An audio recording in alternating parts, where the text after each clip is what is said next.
Hello everyone and welcome to my General Hospital Today channel. I hope everyone is having a wonderful day. Before we begin, please hit the subscribe button and give this video a thumbs up. General Hospital spoilers indicate that Lulu Spencer may look into Giovanni Gio Palmieri's California birth. Will Lulu find and reveal proof that Gio is Dante Falconeri and Brook Lynn Quartermain's son? When Lulu questioned Brook Lynn about secretly carrying Dante's child, she admitted to giving birth in San Francisco. Lulu also knows the baby is a boy because of the information she discovered in Martin Gray's suite. More recently, Lulu witnessed Lois Cerullo's closeness with Gio, and may have seen her nervousness when discussing Joe's mother, Camilla. In GH's April 17th episode, there was some discussion about Joe's musician mother working right up until she delivered birth. Gio believes Camilla was in California for a concert when she went into labor, based on a fake account he heard.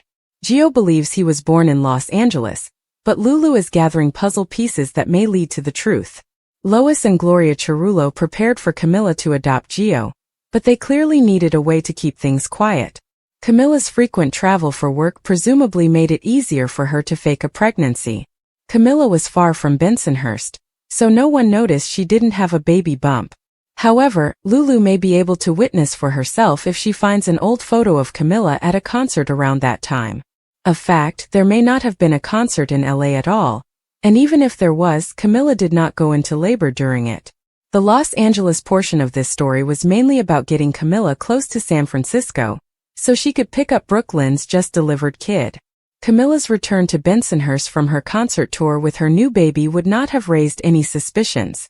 Lois believes she has covered all of her bases, but she did not expect Lulu to delve further all these years later. Lulu may put on her detective hat and reveal this information, especially if she discovers Joe's birth date coincides with, or is suspiciously close to the date Brook Lynn gave birth to her baby. Will Lulu receive updates on this Gio surprise and reveal it to his birth parents? Is this how Dante and Brook Lynn will learn the truth about their now-grown son? According to General Hospital spoilers, Lulu may make some disturbing predictions as she searches for more Gio information, so stay tuned to see if she makes a surprising discovery and spreads some big news. General Hospital spoilers and updates suggest that fans are terribly missing Michael Corinthos, who was previously played by Chad Duell. However, it does not appear that Chad will return, since a social media leak revealed that recast tryouts are underway. Will we see a recast Michael in time for the Nurses' Ball? The Nurses' Ball started in 1994. The Nurses' Ball at General Hospital began in 1994 as a fundraiser to raise awareness about HIV/AIDS. While it has not been an annual event since its beginnings, it is returning this year. Fans are especially eager for Michael Corinthos' return. Could a new actor taking on the role bring him back for the ball? The event was held annually from 1994 to 2001, with a return in 2013 to commemorate the show's 50th anniversary. In 2020, the Nurses' Ball was changed into a telethon to assist frontline workers during the COVID-19 pandemic. The Nurses' Ball has divided fans' opinions. Some love it, while others despise it. Lynn Herring, who plays the gala's host, Lucy Coe, helped General Hospital announce on social media earlier this month that the Nurses' Ball would return next month. However, not all fans are delighted with it. Here are some conflicting views on social media. The Nurses' Ball can't come soon enough. Let's just get it over with. This is absolute pain. I'm already weary of hearing about it and all the singing. Hopefully, the singing will be kept to a minimum.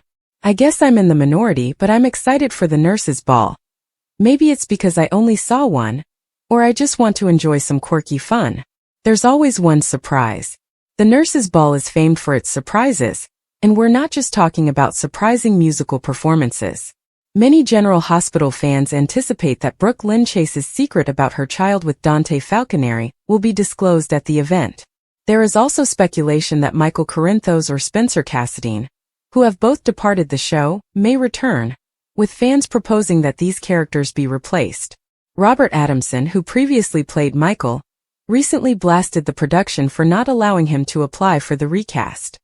His words appear to confirm suspicions that General Hospital is looking to recast this role. Who is performing this year? Fans believe that the Nurses' Ball is the perfect opportunity for Michael Corinthos to return after having burn treatment abroad. Another concern on fans' thoughts is who will take the stage this time. Many memorable performances have taken place during the Nurses' Ball over the years. The inaugural event featured the beloved pair Robin Scorpio Drake and Stone Cates presenting a scene from Shakespeare's Romeo and Juliet. Tragically, Stone died of AIDS in 1995. In 1996, Robin returned to the Nurses' Ball to reveal that she had tested HIV positive after having unprotected intercourse with Stone prior to his diagnosis. There are many talented singers and musicians. General Hospital has a strong cast. Several of them are also accomplished singers. Wally Kurth, who plays Ned Quartermain, is slated to perform on stage. Tabiana Ali, better known as Trina Robinson, teased on social media last month that she had recorded a song for the Nurses' Ball. Josh Swickard, who plays Harrison Chase, is another talented singer, while Giovanni Mazza, who plays Gio Palmieri, demonstrates his violin skills. In addition, we might hear some surprise performances from Jack Brennan, played by Chris L. McKenna, who has been posting sweet videos of himself singing to his young son, Spencer, on social media. General Hospital spoilers gush. Rick Lansing is at the center of an exciting plan. Ava Jerome has a juicy secret. Christina Corinthos Davis tampered with Rick's brakes, causing him and Elizabeth Baldwin to crash, and she's ready to use it to milk Alexis Davis dry for Cassadine money and maybe steal Avery Corinthos from Sonny Corinthos. Rick is tempted to stick it to his brother, but his daughter Molly's fragile confidence in Christina gives him pause. Will Rick team up with Ava to exact revenge? Or will he safeguard Molly's heart? General Hospital spoilers. Ava's ruthless power play. Ava is playing chess while everyone else is trapped playing checkers. Christina is aware that she is guilty, and is trying to keep the truth hidden from Alexis, in order to siphon off a portion of the Cassadine riches. But that's not all. Spoilers suggest Ava may be after a greater prize, using the dirt to coerce Sonny into handing up custody of their daughter, Avery. It's a cold-blooded act, and Ava is counting on Rick's quiet concerning Christina to complete the deal. She's dangling retribution like candy, but would Rick bite knowing the consequences might be severe? GH Spoilers teases Rick deliberates. Rick is torn between revenge and fatherly love. Ava's scheme gives him the opportunity to burn Sonny to the ground. Sweet retribution for years of sibling animosity. Of course, Rick will be tempted. Sticking it to his brother would be extremely satisfying. However, Molly is only now beginning to restore her relationship with Christina, believing her sister's regret is genuine. If Rick supports Ava's extortion scheme, Christina's secret could backfire, shattering Molly's confidence and her bond with the only sister she has after Sam McCall's death. Rick may continue to fight with his problems. Will he choose vengeance over his daughter's happiness? General Hospital spoilers. A tipping point looms. Rick appears to be picking a side, but a revelation could turn this family drama on its head. Rumors suggest that someone may become too close to the truth shortly, pushing Rick's hand. If he backs Ava and the scheme is revealed, Molly may be devastated, blaming him for violating her trust in Christina. But if he abandons Ava, she's not one to play nice. Anticipate her to retaliate. Rick appears to be at a decision point. Keep silent for Molly's sake or take a shot at Sonny. Will Ava's plan fail? Or is Rick ready to start a Corinthos family war? He may believe that a large sum of cash and watching Alexis squirm will suffice as justice, but he may be overestimating how simple it will be to watch Molly make all the wrong choices because she doesn't know what she doesn't understand. Nobody can blame him for feeling this way.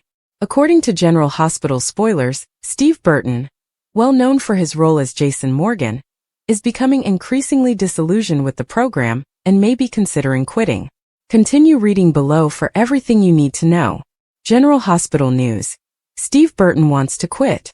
Those who have been watching General Hospital for the past few years will know that Jason Morgan has undergone numerous transformations. He used to have the kind of chilly demeanor that would help keep the streets of this fictitious town of Port Charles in order. Although the streets were not free of crime, Jason and Sonny Corinthos were always aware of what was going on. However, many General Hospital fans have noted that Jason's character hasn't evolved significantly.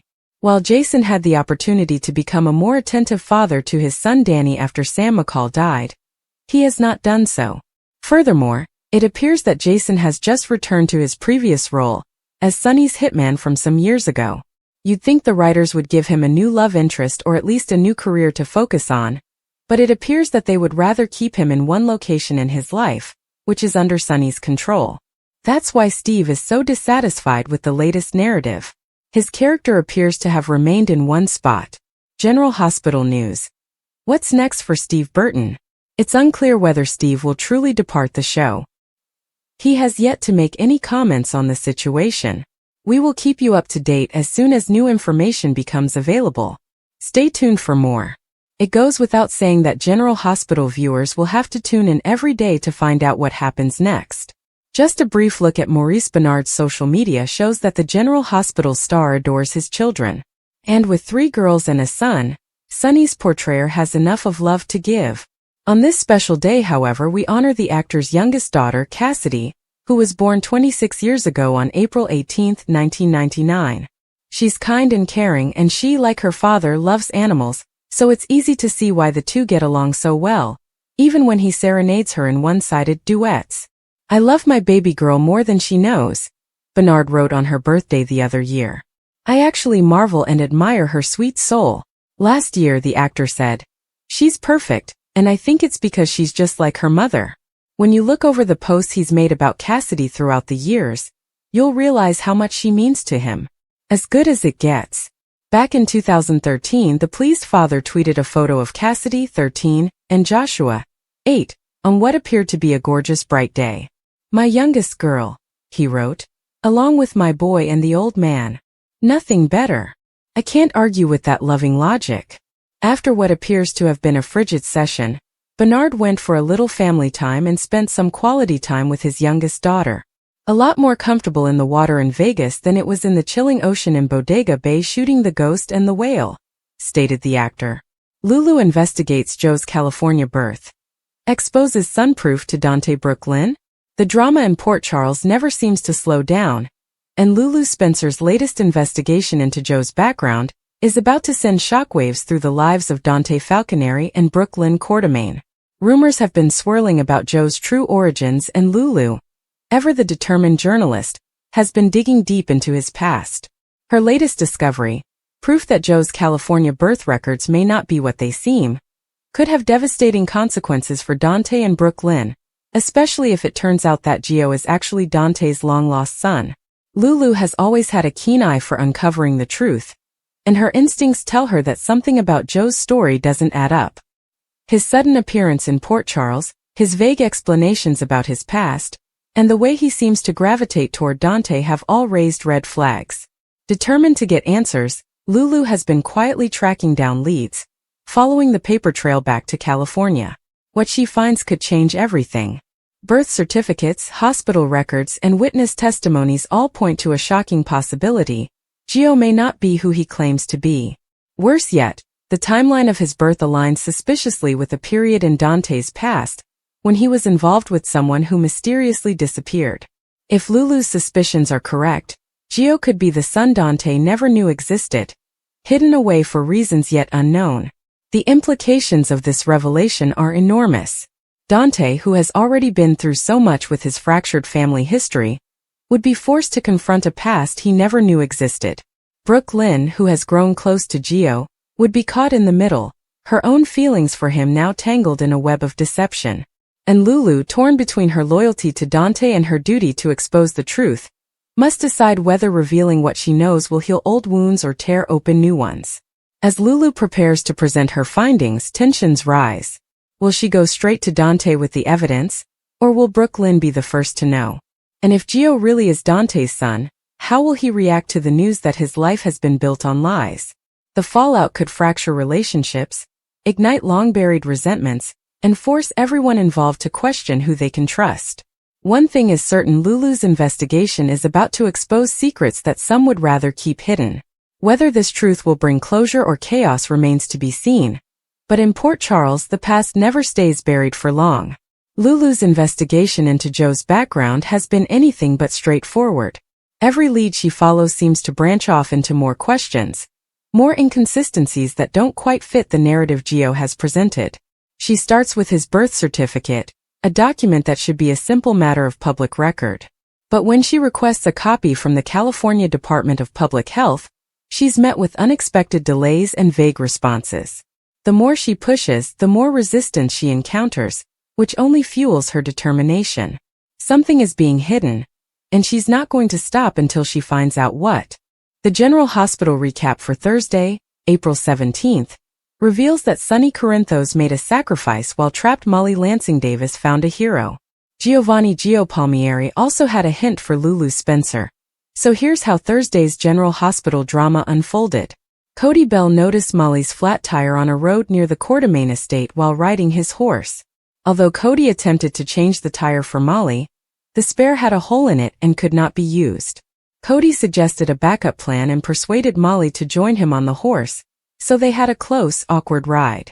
At the Quartermain house, Harrison Chase discussed his wish to become a father with Brook Lynn Quartermain, and they agreed that adoption was the best option. Brook Lynn and Chase considered having a baby, but they were also willing to adopt an older child. As Jordan Ashford packed her belongings in the deputy mayor's office, Curtis Ashford stopped by to inquire about the true reason for her resignation. Curtis refused to believe that this was simply Jordan and Laura Collins' disagreement over Sonny. Curtis had only seen Jordan act like this before while undercover, so he demanded an explanation. Jordan did not want to lie to Curtis again and jeopardize their friendship, so she persuaded him to back off. Curtis finally agreed to protect Jordan's privacy in this matter, but he encouraged her to contact him if she needed assistance. Dante Falconeri's birthday party was hosted by Sonny at his home. Dante could sense something was hurting Rocco Falconeri, so he encouraged his son to open up while they were outside. Rocco stated he had been watching the press conference backlash, and all the negative remarks about Laura Collins linked to Sonny. Since Rocco saw himself as the link between them, he felt responsible and was concerned about Sonny attending his debate when Laura was expected. Sonny overheard Rocco's concerns and informed his grandson that he would only check the video Dante had made of the event later. Olivia Quartermain became enraged when she discovered Sonny's refusal to attend Rocco's debate because he said that business was interfering. Dante privately proposed that they tell Olivia the truth, but Sonny preferred to focus the pressure on him rather than Rocco. Lulu Gio, Christina Corinthos Davis, Donna Corinthos, Danny Morgan, and Lois Cerullo were also present during Dante's birthday party. Gio ended up talking about his mother's travels leading up to his birth, making Lois appear uncomfortable as she attempted to steer the discussion. Lulu learned that Joe's mother allegedly went into labor at a concert and delivered him in Los Angeles. Lucas Jones discovered Marco Rios was Jen Sidwell's son in the law office, but Marco insisted on not lying once Alexis Davis joined the conversation. Lucas took off, while Alexis remarked that Marco continued to deceive by omission. Marco, on the other hand, maintained that Alexis did not use the Cassadine name and had removed herself from her family in order to make her own path, so he believed she might understand. Marco noted that Sidwell had not been convicted of any crimes. Marco also pointed out how many times Sonny and Jason Morgan had gotten off the hook. Although Marco questioned if Alexis would withdraw the job offer, she needed to speak with Diane Miller first, and made a prediction about conducting a comprehensive background investigation. Felicia Scorpio informed Carly Spencer of Max Scorpio's concerns about the referendum and how it would affect Laura. Felicia proposed that Carly assist get Sonny on board with the voters' decision, but Carly was hesitant to get involved because she thought Sonny would not accept loss. Lucas then arrived and updated Carly about Jason's apparent threat to Marco earlier. Carly learned that Sidwell was Marco's father, and felt it was the explanation for Jason's conduct. Although Lucas originally acted as if the Sidwell shocker had ended the prospect of a romance with Marco, he eventually wanted more time to think things over. General Hospital spoilers reveal. A preview clip has been posted for Friday, April 18, 2025. It depicts Emma Scorpio Drake approaching Jocelyn Jacks. Jordan Ashford meets with Jen Sidwell. Meanwhile, Jason Morgan busts Sasha Gilmore Corbin. Maxie Jones warning. In the following episode, Maxie Jones speaks with Brook Lynn Quartermain at Deception. BLQ becomes worried as Maxie informs someone on the phone that nothing is certain. The phone call could be about a mineral deal with Sidwell, as the girls at Deception are working on one. Sasha Gilmore Corbin busted. Sasha and Olivia Quartermain will speak briefly at the Quartermain estate. Olivia informs the cook that she is well on her way to becoming a real Quartermain. However, Jason will also confront Sasha. When Jason learns that Sasha stole money from Sidwell, he may face significant problems. Jason may caution Sasha that this could backfire, especially with someone like Sidwell tugging the strings. However, Sasha will most likely explain that she is doing what is necessary for her baby's future. Sasha is also quite independent and will not enjoy Jason instructing her what to do. General Hospital teasers indicate that Jordan will meet with her possible boss and target. Jordan created a trap and it appears that Sidwell is eating it all up. Jordan, on the other hand, maintains a calm demeanor and appears just mildly interested in the post. Jordan also asks the villain what she needs to do for him.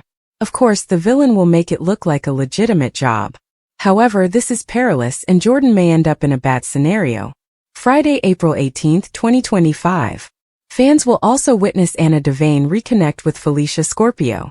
Carly Spencer pushes Sonny Corinthos to move out of Mayor Laura Collins' way. Emma is enraged when she confronts Joss at the university. Emma is unaware that Joss is on a mission for the WSB. Emma knows that Joss is up to something. However, in the preview clip, Jocelyn informs Emma that she is exaggerating the situation. Of fact, Emma may eventually thank Joss because Professor Henry Dalton appears to be a true weirdo. General Hospital spoiler suggests that Drew Kane may not be Drew at all, but Shiloh alias David Henry Archer, disguised as Drew or Shrew. You may recall that Shiloh and Nellie Benson were married, and she became his widow. Shiloh would want Wiley because he lost a child to Willow Tate Corinthos.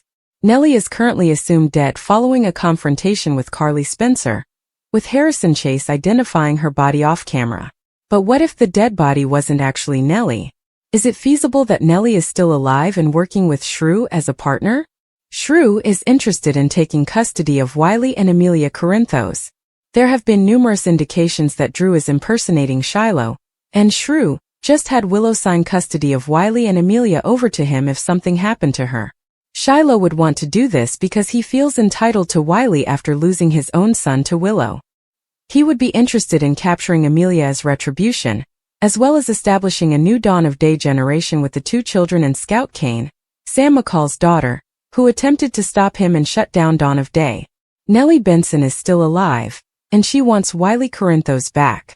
It makes plausible that Nellie is Shrew's partner, given that she was his wife at the time of his death and would undoubtedly want her kid, Wiley, back. If Nellie is still alive, she could be plotting against her twin sister, Willow, to obtain Wiley. Nellie, like Shiloh, would not hesitate to kill Willow in order to obtain her desired outcome. So it's quite likely that they're plotting to kill Wiley in order to win custody of the children. Shrew is exposed and revealed. Nellie Benson, Willow, Drew's partner, eventually realizes that Drew is actually Shiloh disguised as Drew. As she began to put the pieces together, she realized that Shrew was attempting to kill her. He could be gradually poisoning her, or he could simply go after her one night.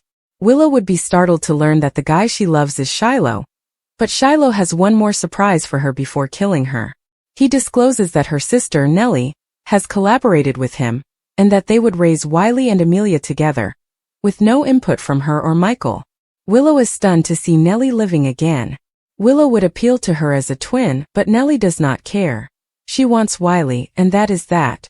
Frustrating would be an appropriate word to characterize this week on General Hospital, with some fans stating that they had to turn off a specific episode because it was too much. Sidwell and Natalia's connection is pretty much out of the bag. Sonny is in danger and has no idea, and will most likely see Lulu again. Let us explore what happened in Port Charles. Will the real Drew Quartermain please stand up? In last week's column, I discussed a fan belief that Drew is not Drew. With his complete 180 as a character and Portia delving through his medical records, fans feel the doctor will discover he is a fake.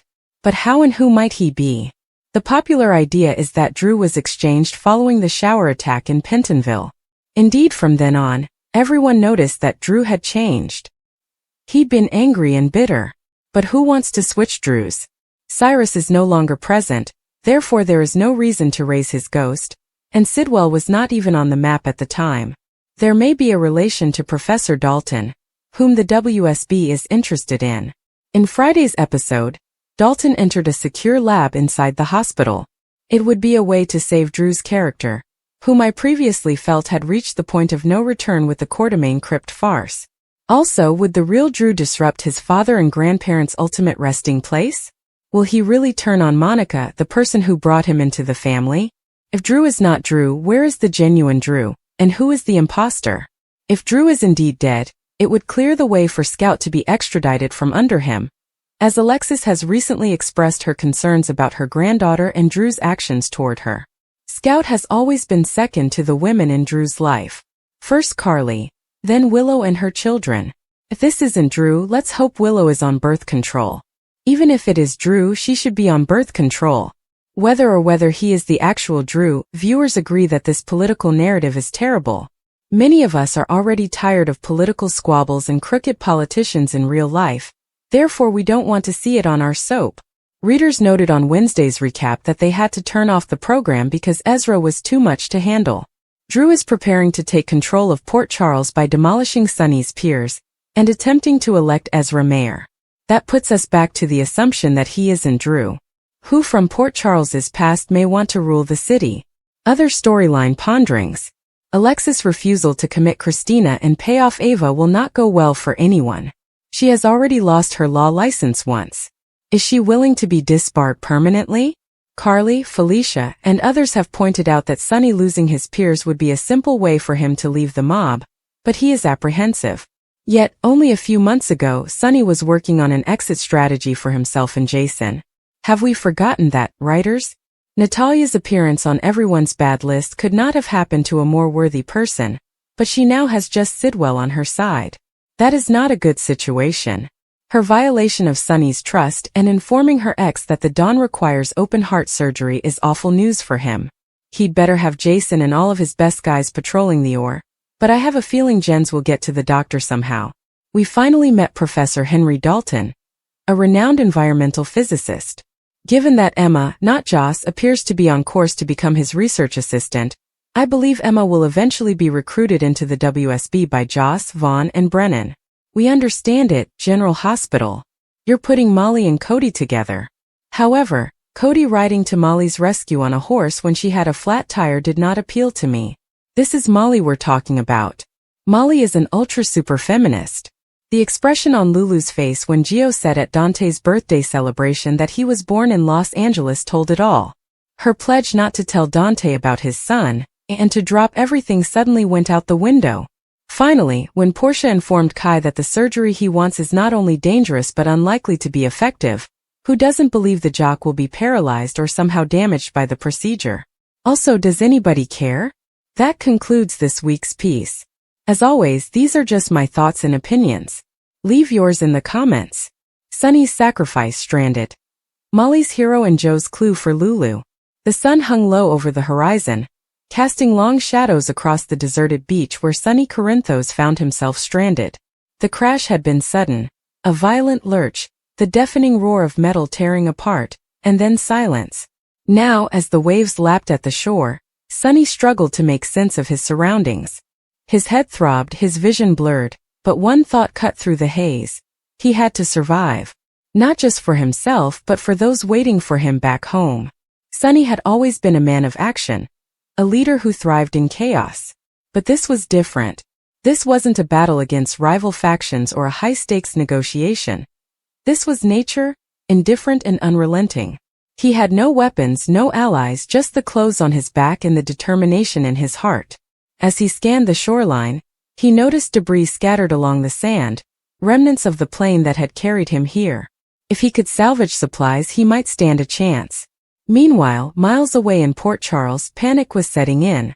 The news of Sonny's disappearance had spread like wildfire, and the people who loved him were grappling with fear. Carly, his ex-wife and longtime confidant, refused to believe the worst.